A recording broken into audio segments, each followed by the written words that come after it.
Ying यांग symbols 14th century BCE के आसपास से हैं। ये डायज्म के पोस्टर चाइल्ड जैसे हैं, जो अपोजिंग फोर्सेस के बीच का बैलेंस रिप्रेजेंट करते हैं। हर साइड में दूसरी साइड का कुछ हिस्सा है जो मोरालिटी और स्पिरिचुअलिटी जैसा डीप स्टफ दिखता है। लेकिन इस सिंबल के रूट्स सरप्राइजिंगली लिटरल हैं। यिन मतलब माउंटेन का डार्क साइड और यांग मतलब माउंटेन का लाइट साइड। यानी कि ये सिंबल एक बर्ड्स आई व्यू है किसी माउंटेन टॉप का। क्या आपको पाइज पसंद है? नहीं, वो यमी फिलिंग वाले डेजर्ट्स नहीं, बल्कि 10th ग्रेड वाले पाइज। पाई एक मैजिक नंबर है जो रफली 3.141 होता है और हमें सर्कल एरियाज जैसी चीजों को फिगर आउट करने में हेल्प करता है। आर्किमिडीज को 250 BCE में इसे डिस्कवर करने का क्रेडिट मिला है, लेकिन ये सिंबल उन्होंने नहीं दिया था, बल्कि विलियम जोन्स ने दिया था। उन्होंने first Greek letter of the word दिया पेरीमीटर, जिसके लिए वो ओरिजिनली पाई का यूज कर रहे थे। हमें हर जगह क्रॉसेस देखने की आदत है। यूजुअली हम दो स्ट्रेट लाइंस को इंटरसेक्ट करते हुए देखते हैं, जो कि क्रिश्चियनिटी की वजह से काफी फेमस हो गया है। लेकिन इस क्रॉस का एक एंशिएंट सिंबल भी है, जिसके बारे में कम लोग जानते हैं। इस एंशिएंट इजिप्शियन सिंबल को की ऑफ लाइफ कहते हैं और ये इमॉर्टैलिटी को रिप्रेजेंट करता है। ये आपको एंशिएंट इजिप्शियन सेक्रेड टेक्स्ट और ड्राइंग्स में काफी ज्यादा देखने को मिलेगा, या फिर आजकल के हाइप नेकलेसेस में भी देखा जा सकता है। You can pick. हर्मीज या मर्क्यूरी का स्टाफ हेल्थ ऑर्गेनाइजेशंस के लिए एक गो टू सिंबल है, पर हर्मीज एक हीलर नहीं था, बल्कि वो तो थीफ था।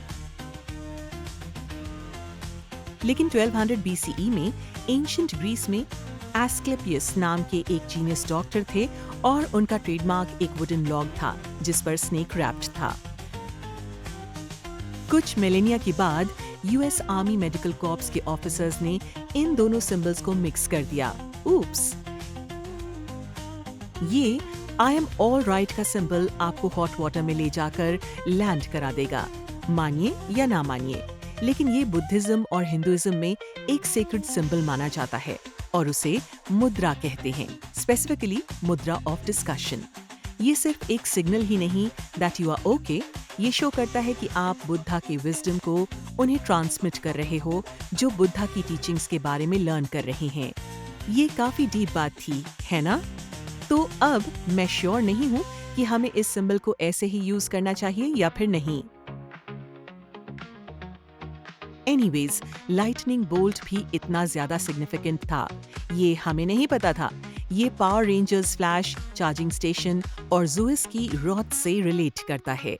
ये सिंबल ह्यूमन हिस्ट्री में सबसे ज्यादा ओल्डेस्ट और मोस्ट रिकॉग्नाइज्ड है। इसका ओरिजिन मैनकाइंड जितना पुराना माना जाता है, क्योंकि केवमैन और निएंडरथल्स इन्हें केव्स में स्क्रैच करते थे। इसे नॉरिस, रोमन, ग्रीक और नेटिव अमेरिकन सिविलाइजेशंस में देखा गया है। इसका बेसिकली मतलब होता है कि फायर का फियर स्काई के नीचे आ रहा है। आपने इस सिंबल के साथ बहुत सारे टैटूज देखे होंगे। ये है the I of harrows, but आपको शायद ये नहीं पता होगा कि ये गुड हेल्थ और रेस्टोरेशन को सिग्निफाई करता है। हॉरस एक एंशिएंट इजिप्शियन डियटी थे, जो कि एक दूसरे डियटी के साथ फाइट में पड़ गए और फिर अपनी लेफ्ट आई के साथ हाथ धो बैठे। और फिर हैथोर एक दूसरे फेमिनिन डियटी थी, उन्होंने उनकी आंख को रिस्टोर किया। तब से इस सिंबल को होलसम हेल्थ के लिए जाना जाता है। मैकडॉनल्ड्स का symbol probably world wide one of the most famous symbol है। वैसे तो ये स्टाइलाइज्ड लेटर M है, लेकिन इसे दो गोल्डन आर्चेस को रिप्रेजेंट करने के लिए डिजाइन किया गया था, जैसे कि आप किसी प्रिटी डांस स्पेशल किंगडम में एंटर कर रहे हों।